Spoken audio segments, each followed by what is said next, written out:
réalité aussi, et ça s'est vu dans l'affaire Dany, c'est qu'un mec, plus il a une position sociale favorable, plus il va être défendu quand il est accusé. Et pour Dany, c'est exactement ça qui s'est passé. Parce qu'en fait, Dany et Raz étaient vraiment les fers de lance de la gauche sur Internet et étaient très efficaces. Moi, c'est du contenu que j'apprécie, tu vois. Ils ont trouvé un entre-deux entre le divertissement et la politique qui est super cool à regarder, et ça parle à plein de gens.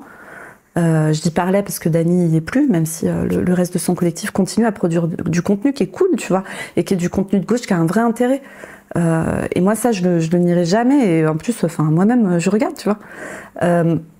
Mais on s'est retrouvé avec l'argument on en a trop besoin à gauche, et puis il est patron d'une entreprise, s'il s'en va, tout va s'effondrer. Et ça, tu le retrouves tout le temps. Quand un médecin accusé, oh mon Dieu, mais tu vois, le Squarneck, un homme chirurgien qui a été condamné récemment pour le viol de centaines d'enfants, hein. S'arrêter sur ce chiffre un peu qui est terrifiant pendant des années, alors qu'il avait déjà été condamné pour détention d'images pédopornographiques, alors qu'il y avait plein d'alertes qui auraient pu faire qu'on l'arrête. Il a violé des enfants dans le cadre de son travail, des centaines d'enfants.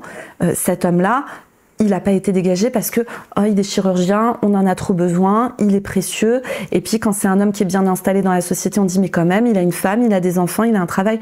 Plus un homme a un statut social protecteur, plus va y avoir plein de gens autour pour prouver que surtout il faut pas trop le toucher, pauvre chéri. Et ça fait des millénaires que ça dure. Donc il va falloir qu'on trouve vraiment des instances où tu parlais de punitivisme, etc. Bah, moi encore une fois, je suis pas pour mettre les gens en tôle, et je suis pour que les gens ils puissent se transformer. Et donc qu'on considère que t'as pas à payer ta faute toute ta vie. Par contre, ta position de pouvoir t'a permis soit d'agresser, soit d'être protégé, soit les deux, tu perds ta position de pouvoir. Et au sein des orgas, ça devrait être un truc immédiat. Il devrait y avoir des structures où, quand un mec est chef de section, porte-parole, je sais pas quoi, le gars qui gère les jeunes militantes et tout ça fait de la merde, tu dégages de tes responsabilités. Immédiatement. Avec un organe indépendant qui gère ça, parce qu'il faut quand même des droits de la défense et tout, bien sûr, tu vois. Et là, je te parle pas de circuit pénal, je te parle de comment au sein d'un collectif on devrait gérer ça. Et ce truc de ne brandir l'antipunitivisme que quand il s'agit de laisser les mecs violer des meufs, ça commence à saouler un peu, quoi.